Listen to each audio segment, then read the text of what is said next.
My dear Genevieve, if you are reading this, then it means I am deceased. Please, do not trouble yourself over my departure. 'Twas a necessary action against my surging madness. For years I have been plagued by my predictability.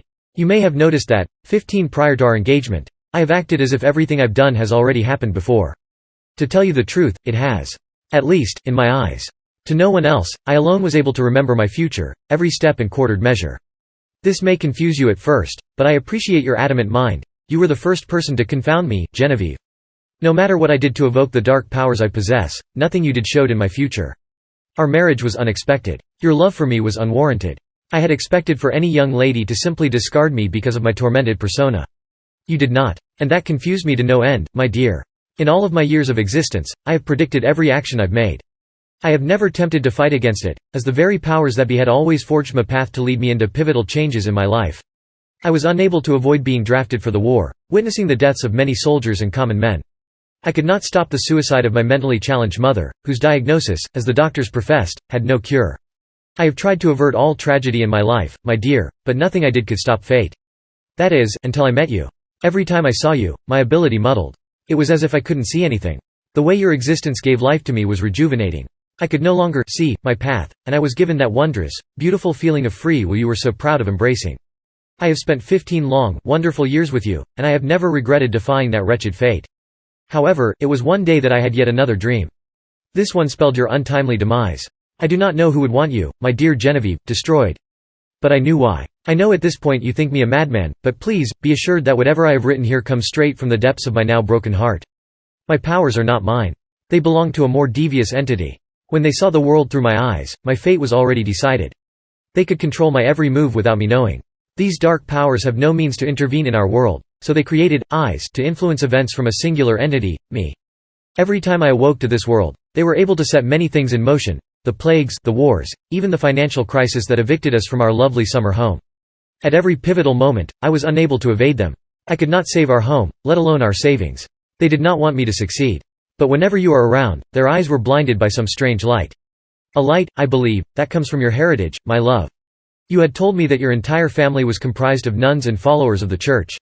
You yourself pursued holy training to defend yourself from demons and the like.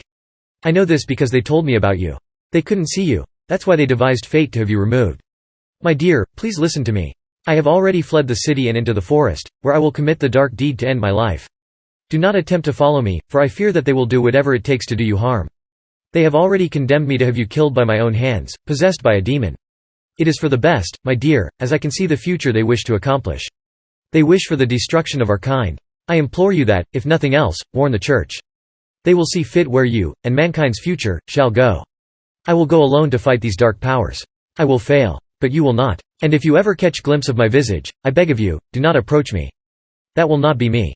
That will be the entity that wants to see humanity and you, disposed of. It will not be there long, for even a brittle life like mine has its limits. The Church will know what to do.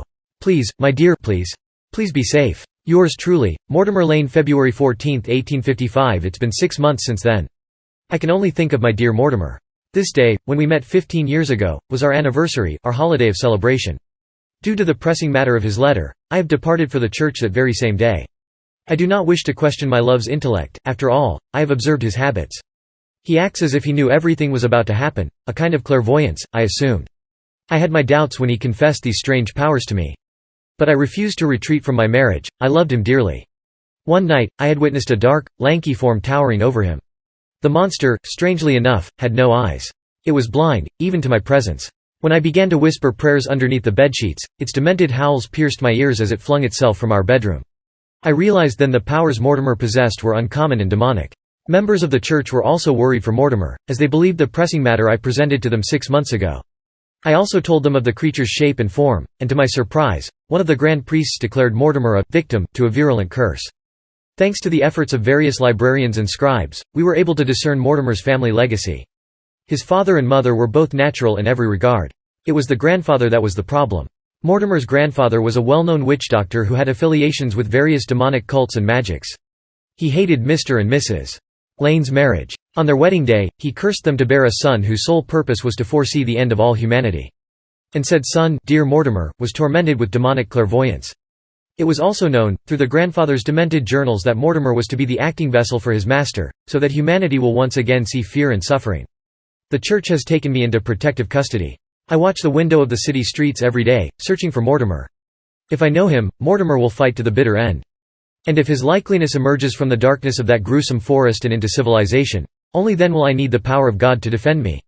Just this afternoon, I had peered out the window of one of the church's holdings, and froze to glaze over the face of my dear Mortimer. But it was his eyes, those horrible, terrible red eyes, that confirmed my dear husband's demise. I told the head nun on what I saw, and clutched a crucifix besides me. For today is our anniversary. And I will be ready for him, as I was 15 years prior.